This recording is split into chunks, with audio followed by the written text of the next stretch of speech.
Good morning, student. I am Kinnari Dave from Ambi Patil English Medium School. Today's session of Chapter 7, Standard 12, P Block Element. I am going to explain you about the preparation of HCl, hydrochloride gas. In that hydrochloride gas, the preparation and properties, if we'll see, HCl gas, it is a colorless gas. It have the pungent smell and it is the sour taste. Now student, as you are thinking HCl gas I am talking about, then what about of the hydrochloric acid HCl? Then HCl is known as the hydrochloric acid. Student, इसके अगर property की बात करते हैं तो property में जब वो एसिडिक सॉल्यूशन, मतलब एसिडिक कब होता है, जब उसका अक्वायर्ड सॉल्यूशन होता है, then it shows the litmus test. Means we know acidic substance है वो लिटमस टेस्ट में ब्लू टू रेड शो करता है. So this HCl gas is known as hydrochloric acid when it acquires solution shows the acidic characteristics or acidic taste blue to red. Otherwise it is a colorless gas with the pungent smell and the sour taste. Even it is highly soluble in water. This gas is highly soluble in water. So solubility is very high. जो हमने halogen group के hydride पढ़े उसमें भी हमने ये पढ़ा था. और एसिडिटी की बात करते हैं हम, तो वो उसकी एसिडिटी जो है वो HI के कंपैरिजन में वो ज़्यादा नहीं है. मीन्स HI की acidity is more because HI is leaving the hydrogen so easily. So HCl की acidity HI के कंपैरिजन में लो एसिड है या वीक एसिड है. अब हम देखते हैं student preparation of HCl. Student, इसके ऊपर से जैसे हमने प्रीवियस लेक्चर में क्लोरीन के बारे में पढ़ा था and I told you about that chlorine direct preparation is never ask. In the same way here also for hydrochloric acid और hydrochloride gas the direct preparation is not ask, but the question from that preparation is asked. So I am giving you the question also, which type of question can be asked from that. First of all, I am writing the preparation. Here we are adding the concentrated H2SO4 in sodium chloride solution. Concentrated H2SO4 in sodium chloride solution.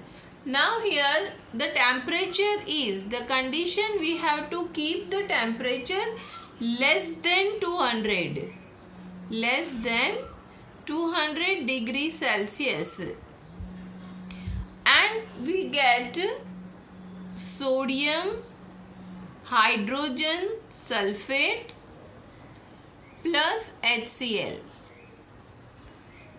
So first of all the method is very easy. Students, आप लोग think कर रहे होंगे कि madam इसमें क्या कुछ है, पर यहाँ पर condition is very much important student. Less than 200 degree Celsius the temperature must. If you think कि अगर हायर टेम्परेचर रखते हैं, suppose the temperature is more than 200 degree Celsius, तो क्वेश्चन आएगा कि क्या होता है, क्यों हम 200 डिग्री सेल्सियस से ज़्यादा नहीं रख सकते हैं. तो स्टूडेंट, यहाँ आप देख सकते हो कि the by product is sodium hydrogen sulphate. Now suppose if you will do the temperature is more than 200 degrees Celsius, then in place of sodium hydrogen sulfate we get sodium sulfate Na2SO4.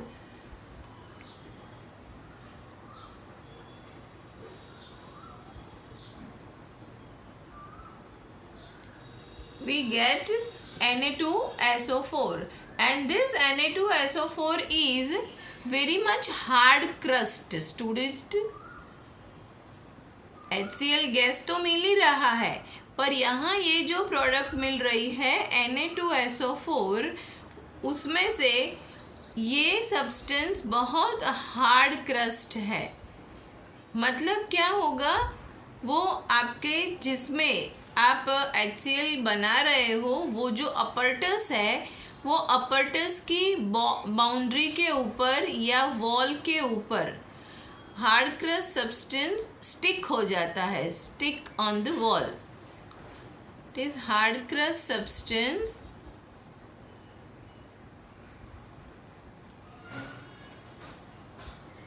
stick on the wall of apparatus.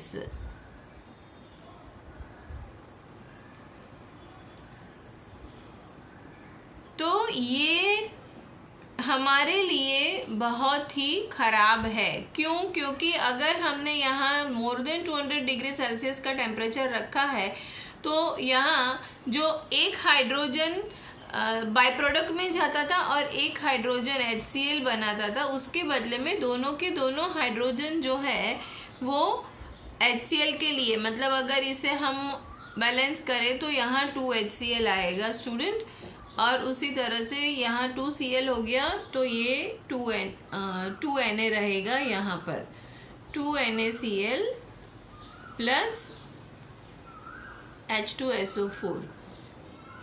तो ये आपका balance reaction हो गया। अब यहाँ पर दोनों के दोनों हाइड्रोजन क्लोरीन के साथ में रिएक्ट कर लेते हैं, और बाय प्रोडक्ट ये जो सोडियम सल्फेट बनता है, वो सोडियम सल्फेट बहुत हार्ड सब्सटेंस है जो वॉल के ऊपर स्टिक हो जाता है और फर्दर रिएक्शन को स्टॉप कर देता है, क्योंकि वो वॉल के ऊपर चिपक गया ये, तो आगे यहाँ से प्रोडक्ट नहीं मिलेगी। तो सेकंड उसमें हमें क्या नुकसान हो रहा है, further reaction does not exist, further reaction does not exist. और बाद में ऐसी कंडीशन आती है कि यहाँ पर से तो ये कॉन्सेंट्रेटेड H2SO4 जो है वो आप NaCl के साथ में अंदर रिएक्शन हो रहा है, पर अंदर जब प्रोडक्ट नहीं मिल रही है तो क्या होगा स्टूडेंट, आपका जो अपरटस है वो ब्रेक हो जाएगा। So this is the first question is asked, why we cannot keep the temperature more than 200 degrees Celsius. Now another question, here you have utilized the concentrated H2SO4. So the another question can be asked, in place of concentrated H2SO4, if we are using the concentrated nitric acid, तो क्या हो सकता है, why can not we use the concentrated nitric acid. अब यहाँ पर question ये रहेगा स्टूडेंट कि अगर आपने कॉन्सेंट्रेटेड HNO3 यूज किया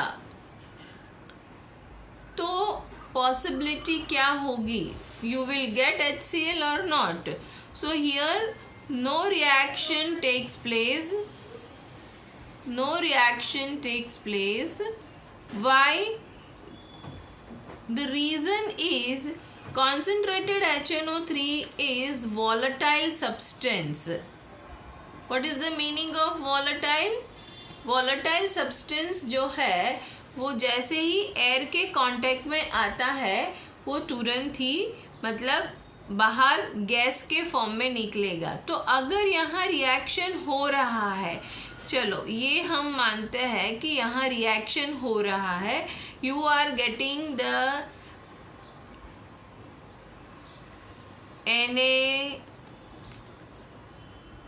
NaNO3, नहीं स्टूडेंट यहाँ NaNO3 भी नहीं आएगा, HNO3 वॉलेटाइल है, इसकी वजह से डायरेक्टली वो HNO3 और HCl वो दोनों वेपर फॉर्म में ही बाहर आएंगे। मतलब यहाँ पर डायरेक्टली हमें HNO3 और HCl दोनों की वेपर मिलेगी।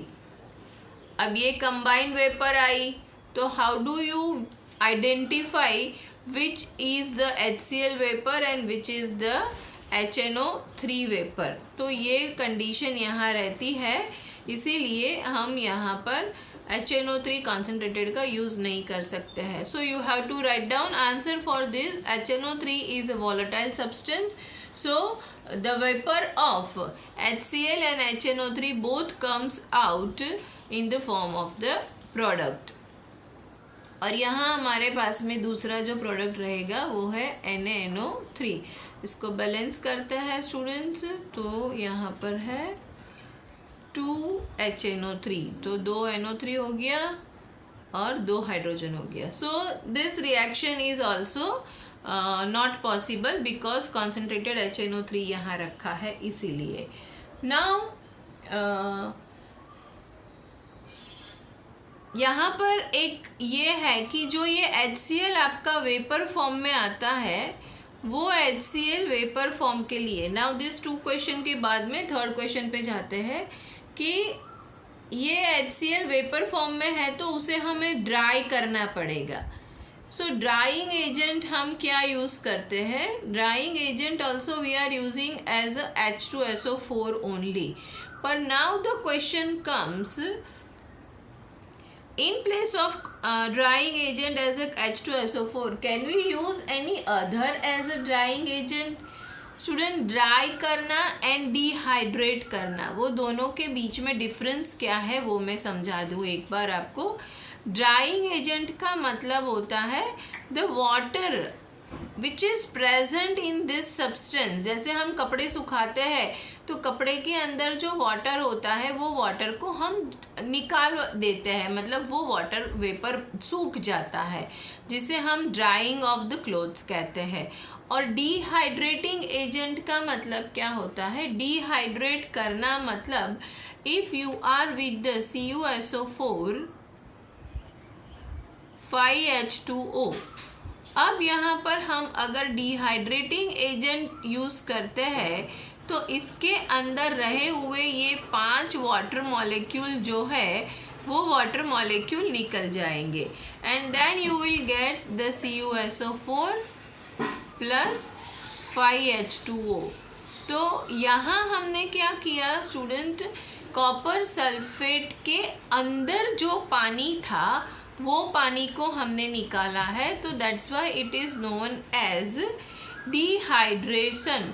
और यहाँ हमें क्या करना है, उसको सिर्फ ड्राई करना है, मतलब इसके साथ में जो पानी है वो पानी को हमें निकाल देना है। So drying agent we are using H2SO4 only. But now question is, other than H2SO4 also we have a drying agent. Very common drying agent is calcium oxide. Another drying agent is P2O5 phosphorus pentoxide. So क्या हम ये दोनों का use भी कर सकते हैं H2SO4 के बदले? अब सबसे पहली बात तो ये है कि जो ये HCl है, तो HCl आपका एसिड है, और ये अगर पहला सब्सटेंस लेते हैं कैल्शियम ऑक्साइड, तो कैल्शियम ऑक्साइड जो है वो है base. So acid plus base के रिएक्शन से क्या मिलेगा student? Very good, salt plus water. मतलब ये पॉसिबल नहीं है, you can not take CaO, not possible to take calcium oxide as a drying agent. अब अगर हम दूसरा एग्जाम्पल लेते हैं P2O5, तो फॉस्फोरस पेंटोक्साइड के लिए भी यही रहेगा, क्योंकि आपका जो फॉस्फोरस पेंटोक्साइड है वो इसका साथ में रिएक्शन करके वो उसका ऑक्सो एसिड बना देता है, तो that's Y P2O5 is also not possible to use as a drying agent.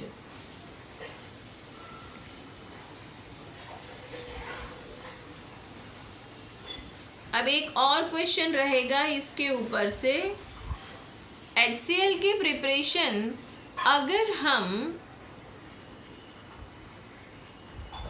H2 plus Cl2 gas, H2 plus Cl2 gas, उससे भी हमें ये 2HCl।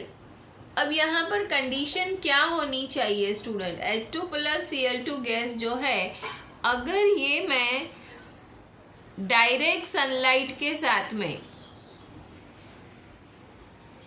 एक कंडीशन है, this reaction is possible in direct sunlight,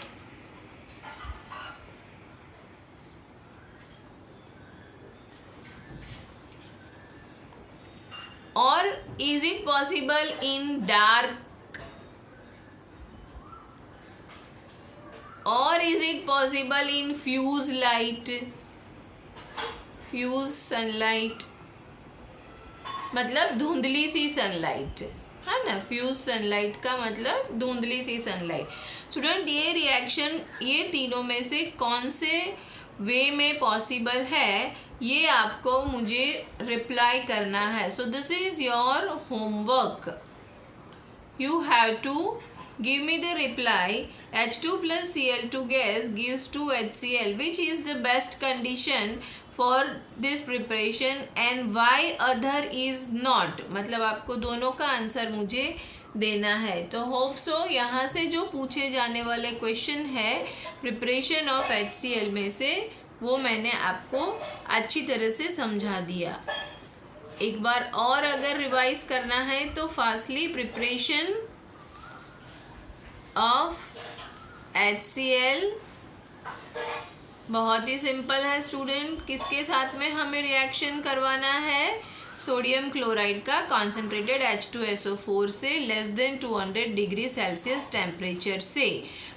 more than 200 degree Celsius temperature इसलिए नहीं रख सकते हैं क्योंकि वहाँ पर जो सब्सटेंस हमें बाय प्रोडक्ट मिलता है सोडियम सल्फेट, वो हार्ड क्रस्ट सब्सटेंस है और अपरटस की वॉल पे चिपक जाने की वजह से रिएक्शन को स्टॉप करके अपरटस को ब्रेक करता है। और अगर कॉन्सेंट्रेटेड H2SO4 के बदले कॉन्सेंट्रेटेड HNO3 का यूज़ करते हैं तो वो वॉलेटाइल सब्सटेंस होने के कारण हमें HNO3 और HCl दोनों की वेपर प्रोडक्ट में मिलती है। Now student will go with the interhalogen compound.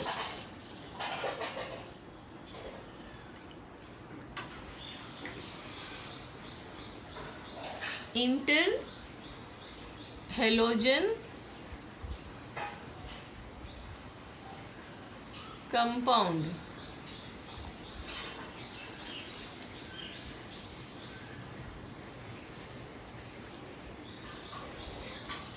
Student, हमें मालूम है कि हेलोजन जो है उसका oxidation state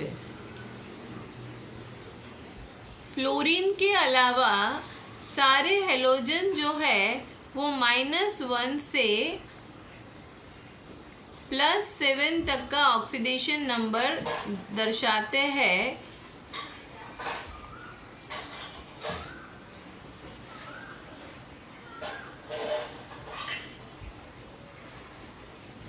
all halogen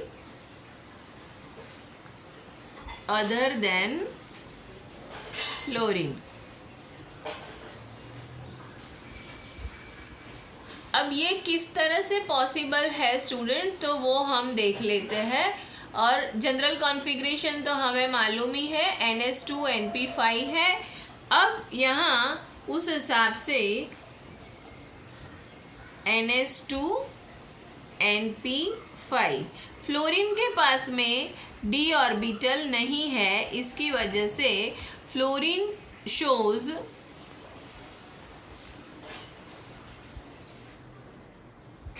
-1 oxidation state.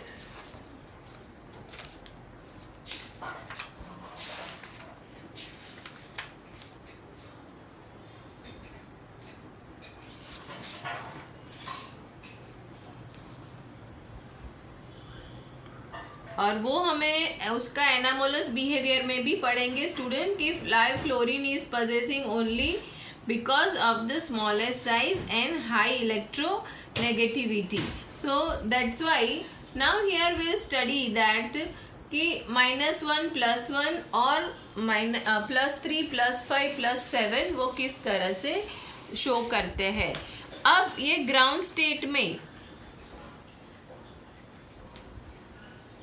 Ground state का कॉन्फ़िगरेशन, सो ग्राउंड स्टेट में हमारे पास में यहाँ पर है ये NS2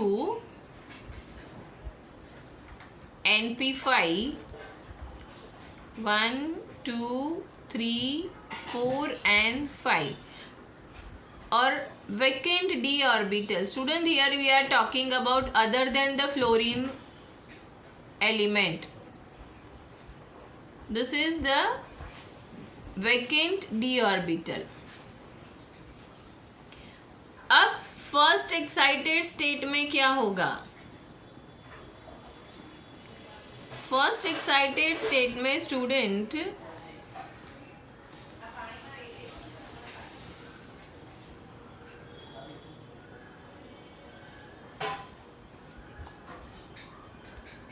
जब फर्स्ट एक्साइटेड स्टेट आता है तो यहाँ पर से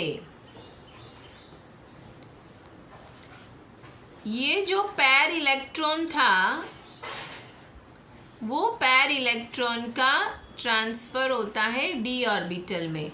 तो यहाँ पर ये इलेक्ट्रॉन आया तो यहाँ जो आपके पास में ऑक्सीडेशन स्टेट था स्टूडेंट ग्राउंड स्टेट में -1 एंड +1, मतलब कि ये एक इलेक्ट्रॉन यहाँ पर गेन भी कर सकता है और वो एक इलेक्ट्रॉन लूज भी कर सकता है। तो -1 and +1 is the oxidation state for ground state.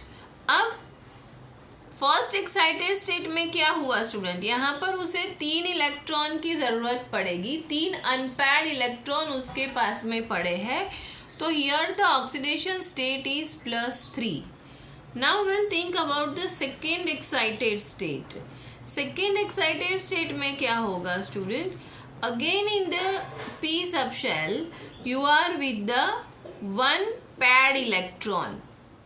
सो ये जो पैर इलेक्ट्रॉन है वो फिर से जंप करके आपका जो वैकेंट ये जो पैर इलेक्ट्रॉन है वो जंप करके डी सबसेल में एंटर करेगा। So here you are with the total number of 5 unpaired electron. So here the oxidation state is for second excited state it is a +5. अब इसके बाद अगर एक और हाई स्टेप में जाते हैं और थर्ड एक्साइटेड स्टेट की बात करते हैं तो थर्ड एक्साइटेड स्टेट में आपके पास में रहेगा NS2 जिसके अंदर पैड इलेक्ट्रॉन है। अब ये थर्ड एक्साइटेड स्टेट में ये पैर भी टूट जाएगी स्टूडेंट और यहाँ से ये पैर इलेक्ट्रॉन डी सबशेल में चला जाएगा। So here you are with the all unpaired electron in S, P and D, तीनों 3 सबशेल में। So here with the oxidation number is +7. So that's why we can say that they possess the -1 से +7 तक का oxidation number दिखा सकते हैं। And fluorine has no d orbital, so fluorine possess only -1 oxidation state. Student इसके बारे में जो आपने क्लियर हुआ है तो इसके ऊपर से हम ये कह सकते हैं कि इंटर हैलोजन मतलब यही ग्रुप के एलिमेंट एक ऐसे हैं वो एक दूसरे के साथ में भी जुड़ के कंपाउंड बना सकते हैं। मतलब कि फ्लोरीन जो है वो क्लोरीन के साथ में, ब्रोमीन के साथ में और आयोडीन के साथ में जुड़ के भी कंपाउंड बना सकता है। सेम वे क्लोरीन जो है वो उसके बाद में रहे हुए ब्रोमीन और आयोडीन के साथ में भी कंपाउंड बना सकता है और सेम वे ब्रोमीन जो है वो उसके बाद में रहा हुआ आयोडीन के साथ में भी कंपाउंड बना सकता है। मतलब उससे छोटे एलिमेंट से। फ्लोरीन ये तीनों के साथ में बनाएगा।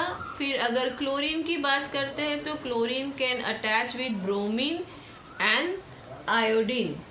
सो this way we can say that bigger compound and smaller compound वो बना सकते हैं। तो वो मैं आपको बाद में समझाऊंगी स्टूडेंट। आज के लेक्चर के लिए हमने इतना बहुत है। So they can be prepared with this interhalogen compound. You have to learn that this compound is known as X dash compound. तो यहाँ X dash compound का मतलब होता है ये जो पहला X होगा वो हम कंसिडर करेंगे बिगर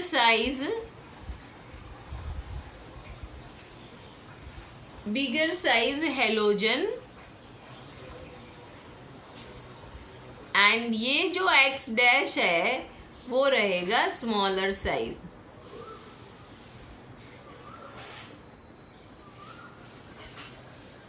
so chlorine is bigger than fluorine. Same way bromine is also bigger than fluorine and chlorine both.